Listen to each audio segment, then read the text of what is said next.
nandito ako sa area ng Formosa kung saan gumagawa sila ng cake. Kaya tingnan mo naman ang beauty ni ate. Gumagawa ng cake. Anong tawag dyan sa cake na yan, ate? Vanilla chiffon po. So, lalagyan na natin ngayon ng chocolate design. Ang galing mo, ate. Talented ka. Anong next step? Ikot lang po natin sa oil. So, yung inayos mo, sisirain mo. Parang ganito. Ikot lang po natin.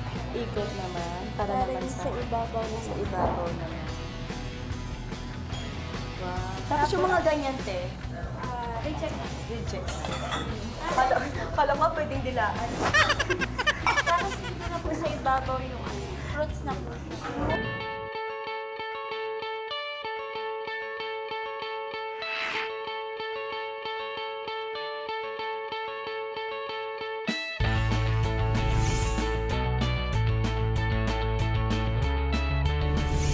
Ate Maylene, maraming salamat sa cake na ginawa mo. Ngayon, dadalhin ko na to sa store, sa labas.